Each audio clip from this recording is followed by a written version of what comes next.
Communism is a socio-economic and political ideology that envisions a classless, stateless society where the means of production and distribution are collectively owned and controlled by the community as a whole. In a communist society, there would be no private ownership of property, and resources would be allocated based on the principle of from each according to his ability to each according to his needs. There is no class, no religion, no private property, which means everything is peaceful, and it looks like heaven, isn't it?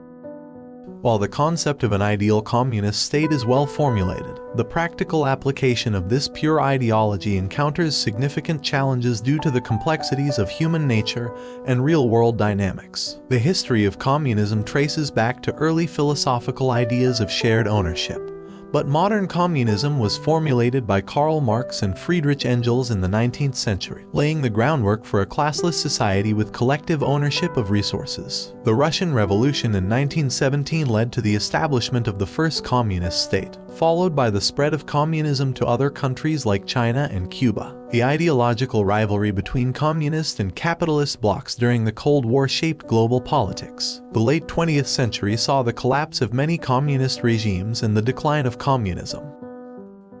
So what are the reasons for the failure of communism? Failure of communism can be attributed to these reasons. In theory, communism aims to create a classless society where the means of production are collectively owned and controlled by the people. However, in practice, many communist regimes have featured strong centralization of power within the government. The government or ruling party typically takes control of key industries, resources, and decision-making processes, with the intention of redistributing wealth and ensuring equitable distribution of resources among the population. Communist economies went with a centralized planning strategy, where the government took charge of many aspects of production, distribution, and economic choices. The idea was to get rid of private ownership and have everything collectively owned. But even though the aim was fairness, this approach ran into problems. It often resulted in things not working well, less room for new ideas, and resources being used in the wrong way. According to Thomas Hobbes, human beings are fundamentally self-interested, competitive, and driven by a desire to satisfy their own needs and avoid pain. He argued that in a state of nature, humans would compete for resources and power, leading to a war of all against all where life would be solitary, poor, nasty, brutish, and short. It's what contradicts the ideology of communism. Let me give you some examples. A group of people living and working on a farm, all getting an equal share of the profits, no matter what they do. So, even if some folks just pretend to work, they'd still get the same slice. Even those who put in extra effort don't get any more than the rest. Now, if something bad happens like a wild animal shows up or the weather gets nasty, there's not much motivation for everyone to jump in and help because there's no extra reward for doing it, especially when the farm doesn't belong to them personally. The collectivization of agriculture in the Soviet Union. The forced consolidation of small farms into larger collectives aimed to increase efficiency and production. However, the lack of individual ownership and incentives led to a decline in agricultural output. Farmers lost their personal connection to the land and were less motivated to work hard, resulting in lower productivity. This contributed to food shortages and a decrease in overall agricultural output.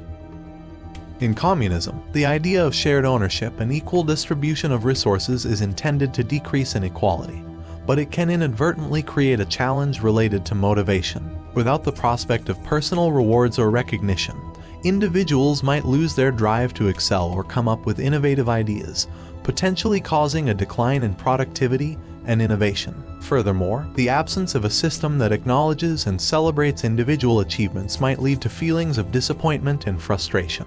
When personal efforts go unnoticed or unrewarded, people might feel undervalued, which could result in a lack of enthusiasm to contribute their best efforts for the benefit of the collective community. For government institutions, they are still human beings. Despite the ideology's goals of equality and fairness, the concentration of power in centralized governments can lead to abuses of authority. The lack of checks and balances, combined with limited transparency and accountability, provides fertile ground for corruption. Additionally, the absence of competitive markets and private ownership in some communist systems can reduce economic incentives, making corruption a more attractive means of personal gain. Communist economies often rely on centralized planning, where a small group or governing body makes resource distribution decisions. While intended to achieve collective goals, this can lead to resource misallocation, causing inefficiencies, shortages, and overproduction. When decision makers lack expertise in certain areas, it can lead to unfortunate results. Take Mao Zedong's agricultural planning in China as an example. Believing that sparrows consumed crops, they launched a campaign to eliminate them. However, this decision backfired, disrupting the ecological balance. With no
it as an ideological tool to control people, bending the ideology to match their own goals. In short, while communism has good ideas about fairness, but in practice when confronted with human nature, the ideology alone fails to benefit anyone except those who engage in corrupt practices.